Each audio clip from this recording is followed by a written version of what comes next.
Hello. तो स्वागत है आपका अपने ही यूट्यूब चैनल एक्सप्लेन फिजिक्स पर। जैसा कि आपको पता है कि हमारा यहाँ पे सॉलिड स्टेट फिजिक्स का कोर्स चल रहा था, उसी को कंटिन्यू करते हुए आज के लेक्चर का जो हमारा टॉपिक होने वाला है वो है पैरामैग्नेटिक मटेरियल्स के बारे में। प्रीवियस लेक्चर्स में हम डाईमैग्नेटिक मटेरियल्स का कंप्लीट डिस्कशन कर चुके हैं, उसी तरह हम अब पैरामैग्नेटिक मटेरियल्स का कंप्लीट प्रॉपर्टीज़ का डिस्कशन यहाँ पे करने वाले हैं। यहाँ पे हम इसकी क्लासिकल थ्योरी और क्वांटम थ्योरी दोनों का डिस्कशन करेंगे। तो पैरामैग्नेटिक मटेरियल्स क्या होते हैं, इनकी क्या क्या प्रॉपर्टी होती हैं, आइए उनको समझते हैं।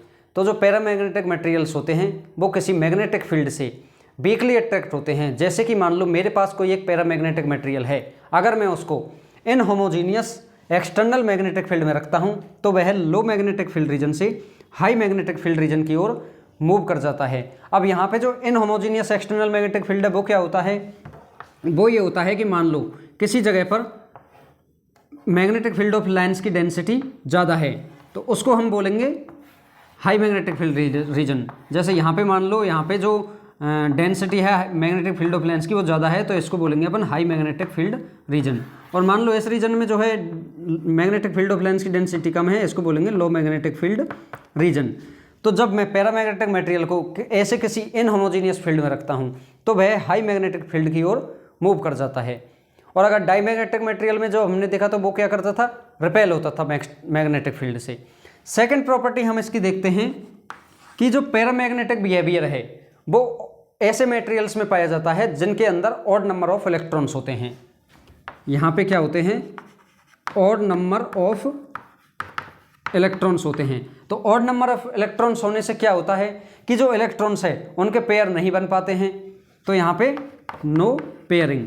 और जब पेयरिंग नहीं होगी, जब पेयर नहीं बनेंगे तो इसका मतलब यहाँ पे क्या होता है, परमानेंट डाइपोल मोमेंट होता है। तो इनके पास होता है परमानेंट डाइपोल मोमेंट। यहाँ पे जो पैरामैग्नेटिक बिहेवियर है वो इलेक्ट्रॉन की स्पिन तथा ऑर्बिटल दोनों मोशन की वजह से ही आता है। अब हम थर्ड प्रॉपर्टी इसकी देखेंगे तो ये देखेंगे कि जब ये मटेरियल किसी भी फील्ड में नहीं रखे होते हैं तो इनका जो नेट मैग्नेटाइजेशन है एम वो जीरो होता है, क्योंकि इनमें जो डाइपोल मोमेंट्स का अलाइनमेंट है in the absence of external magnetic field वो क्या होता है, रैंडम डायरेक्शंस में अलाइन होते हैं डाइपोल मोमेंट। लेकिन हम जैसे ही इनको एक्सटर्नल मैग्नेटिक फील्ड में रखते हैं, मान लो मैंने ये एच एक्सटर्नल मैग्नेटिक फील्ड लगाया और ये किसी मटेरियल को रखा, तो इसके जो डाइपोल मोमेंट्स का अलाइनमेंट है वो फील्ड की डायरेक्शन में होना ही स्टार्ट हो जाता है। और ये जब ये अलाइन हो जाते हैं इसका मतलब है ये मटेरियल जो है क्या हो गया, यहाँ पे मैग्नेटाइज्ड हो गया। और जब मैग्नेटाइज्ड हो गए तो मतलब इसके पास कुछ ना कुछ अपना मैग्नेटाइजेशन होगा। और यहाँ पे जो मैग्नेटाइजेशन है वो एक्सटर्नल मैग्नेटिक फील्ड इंटेंसिटी के पैरेलल होता है, मतलब यहाँ पे जो M is parallel to H, ये कंडीशन यहाँ पे होती है। अब इसका हम जो नेक्स्ट प्रॉपर्टी देखते हैं, फोर्थ प्रॉपर्टी, जब हम निकालते हैं मैग्नेटिक ससेप्टिबिलिटी, तो जो मैग्नेटिक ससेप्टिबिलिटी होती है वो क्या होती है, एम अपॉन एच। और जो मैग्नेटिक ससेप्टिबिलिटी पैरामैग्नेटिक मटेरियल के लिए यहाँ पे पॉजिटिव आती है। अब ये पॉजिटिव क्यों आती है, क्योंकि जिस डायरेक्शन में हम एक्सटर्नल मैग्नेटिक फील्ड लगाते हैं उसी डायरेक्शन में इनके डाइपोल मोमेंट्स का अलाइनमेंट होता है, मतलब जिस डायरेक्शन में फील्ड उसी डायरेक्शन में मैग्नेटाइजेशन। तो इसका मतलब यहाँ पे हम देखेंगे कि if H is positive then M is also positive. और यदि हम यहाँ देखें कि if H is negative then M is also negative, तो इसकी वजह से यहाँ पे जो है ये काई की जो वैल्यू है वो पॉजिटिव आती है। और काई की वैल्यू यहाँ पे एक स्मॉल वैल्यू होती है, पॉजिटिव बट स्मॉल। और स्मॉल भी कितनी होती है, 10⁻⁻⁵। इस ऑर्डर की जो है ये मैग्नेटिक ससेप्टिबिलिटी होती है पैरामैग्नेटिक मटेरियल्स की। अब इसके कॉरस्पॉन्डिंग हम जब देखते हैं नेक्स्ट प्रॉपर्टी, जो इनकी रिलेटिव परमिएबिलिटी होती है, रिलेटिव परमिएबिलिटी।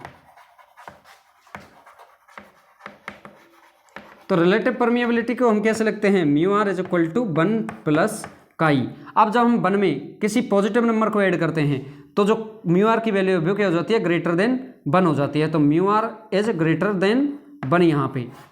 तो ये इनकी क्या है, मेन प्रॉपर्टी है। अब इसके हम कुछ एग्जांपल्स देखते हैं। तो सिक्स्थ में हम देखते हैं कुछ एग्जांपल। तो इसका एग्जांपल होता है एक तो एल्यूमिनियम, एक होता है हमारे पास इसका टंगस्टन, एक होता है हमारे पास इसका सोडियम, एक होता है यहाँ पे कैल्शियम। ये इसके कुछ एग्जांपल्स हैं जिनके लिए जो मैग्नेटिक ससेप्टिबिलिटी की वैल्यू अलग अलग आती है और 10⁻⁵ के ऑर्डर की होती है। अब यहाँ पे एक एग्जांपल्स में जो हम देखते हैं, इसका एक एक्सेप्शनल केस देखते हैं, वो है मॉलिक्यूलर ऑक्सीजन का। मॉलिक्यूलर ऑक्सीजन,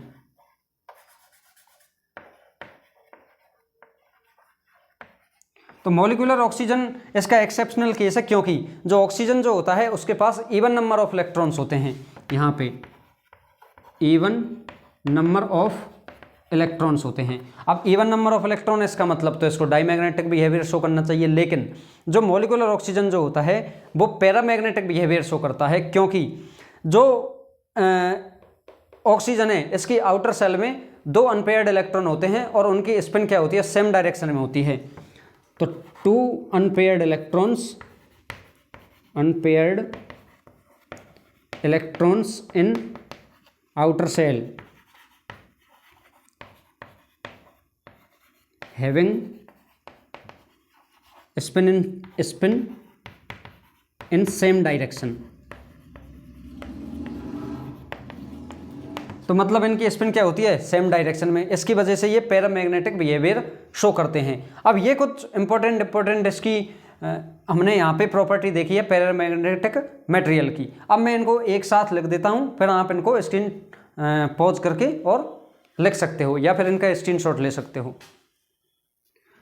एक प्रॉपर्टी ये है इसकी कि जो इनकी जो मैग्नेटिक ससेप्टिबिलिटी है ये टेम्परेचर डिपेंडेंट होती है। यहाँ पे काई क्या होती है, यहाँ पे टेम्परेचर डिपेंडेंट,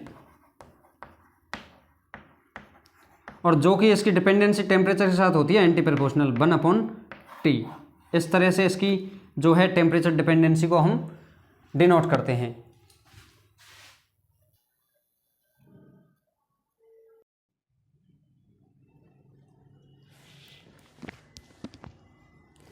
ये देखो हमने यहाँ पे लिख दिया है बोर्ड पे, पूरी 5 पॉइंट्स तक लिखा है। जो 5 पॉइंट आधा है उसको नेक्स्ट टर्न में लिखेंगे। तो एक बार इसका रिवीजन कर लेते हैं अपन इसी तरह से। तो इसमें लिखा है, फर्स्ट पॉइंट हमने बताया था, the paramagnetic materials attracts towards the external magnetic field if these materials placed in inhomogeneous external magnetic field then they moves from low magnetic field region to high magnetic field region. और यहाँ पे भी लिख दिया, लो magnetic field में अगर हम किसी मटेरियल को रखेंगे तो वो किधर चले जाएगा, हाई मैग्नेटिक फील्ड रीजन में चला जाएगा। फिर यहाँ पे लिखा है, in the absence of external magnetic field, in the absence of external magnetic field the magnetic movement are randomly oriented so there is no net magnetization. What if we apply the external magnetic field? These dipole moment aligns in the direction of external magnetic field. So these materials have net magnetization in the presence of external magnetic field। इस तरह से। उसके बाद हम third point इसमें देखेंगे। तो ये है the paramagnetic materials have permanent dipole moment. इसका क्या होगा, इनसाइड द मैग्नेटिक फील्ड क्या होगा, 0 होगा। क्यों, इन the absence of external field, क्योंकि ये क्या है, रेंडमली ओरिएंटेड है। और यहाँ पे भी इज नॉट इक्वल टू 0 है, किसमें, in the presence of external magnetic field में। तो यहाँ क्या होगा, ये मैग्नेटिक मोमेंट का अलाइनमेंट हो गया। अब जो फोर्थ पॉइंट अपन देखेंगे तो इसमें है, paramagnetism shows the materials having odd number of electrons.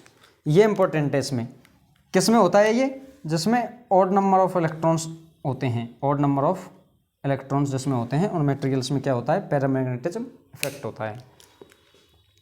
Fifth point है, the magnetic susceptibility of these materials is positive but small because and so on. आगे देखेंगे हम नेक्स्ट पेज में। तो एक बार इसको आप पॉज करके लिखो और फिर हम इससे आगे लिखते हैं बिकॉज से।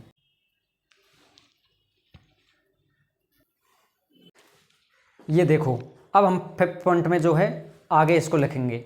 जैसे फिफ्थ पॉइंट में अपन ने लिखा था, because in paramagnetic materials magnetization M vector and magnetization M vector is parallel to external magnetic field intensity H, मतलब जिस डायरेक्शन में H होगा उसी में N होगा। तो इस तरह से अपन M is parallel to H लिख के काई की वैल्यू क्या होती है, M अपॉन H होती है। यदि H की वैल्यू पॉजिटिव है तो M भी पॉजिटिव होगा, H नेगेटिव है तो M भी नेगेटिव होगा। तो इस तरह से जो रेशो है ये क्या आ जाएगा, पॉजिटिव आ जाएगा। तो यहाँ पे लिख देंगे the ratio of M and H is always positive for these materials. आ गया समझ में ये यहाँ तक। अब है अपन का 6 पॉइंट, उसमें निकालेंगे फिर रिलेटिव परमिएबिलिटी। तो the relative permeability of these materials is greater than 1। यहाँ लिखेंगे अपन mu R is equal to 1 plus chi होता है, काई की वैल्यू पॉजिटिव होती है। तो 1 में हम कोई पॉजिटिव नंबर ऐड करते हैं तो इसकी वैल्यू क्या आती है, 1 से ग्रेटर देन आ जाएगी। अब इसके कुछ एग्जाम्पल हैं, तो इसके कुछ एग्जाम्पल कौन कौन से हैं, aluminium, platinum, tungsten, sodium, calcium. ये क्या है, इसके कुछ एग्जाम्पल्स हैं जिनकी जो रिलेटिव वो मैग्नेटिक ससेप्टिबिलिटी है वो मैंने यहाँ पे लिख दी है। जैसे एल्यूमिनियम की होती है 2.2 इनकी 10⁻⁵, प्लेटिनम की होती है 1.1, टंगस्टन की होती है 4.5, सोडियम की होती है 3.6 और कैल्शियम की होती है 4.4, ऑल इन पॉजिटिव। अब इसका एक एग्जांपल है आयरन क्लोराइड। अब आयरन जो है फेरोमैग्नेटिक में आता है वैसे, लेकिन जो आयरन क्लोराइड है FeCl3, यहाँ पे है ये FeCl3। तो FeCl3 की जो ससेप्टिबिलिटी है वो होती है 1.1 इंटू 10⁻³ Fe3+ की वजह से। अब इसमें इनके एक एग्जाम्पल्स में एक एक्सेप्शनल केस आता है किसका, मॉलिक्यूलर ऑक्सीजन का। तो यहाँ पे जब हम मॉलिक्यूलर ऑक्सीजन को देखेंगे, molecular oxygen O3 have even number of electrons but shows paramagnetism because it has 2 unpaired electrons in its last molecular orbit and they have spin in same direction. मतलब जो मॉलिक्यूलर ऑक्सीजन है ये O3, ये क्या करेगा, नहीं molecular oxygen है O2, ये तो ओजोन हो जाता है O3, तो ये होता है O2। ये देखो ये गलत लिख दिया है। तो molecular oxygen O2 have even number of electrons but shows paramagnetism because it has 2 unpaired electrons in its last molecular orbit and they have spin in same direction.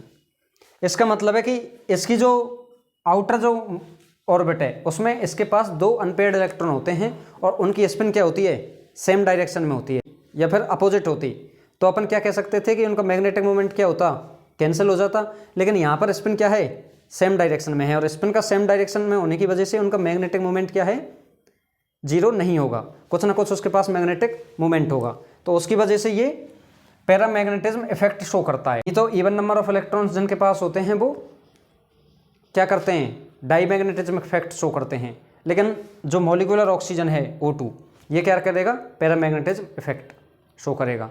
ये इसका एक एक्सेप्शनल केस होता है, तो ये हमेशा अपन को याद रखना है।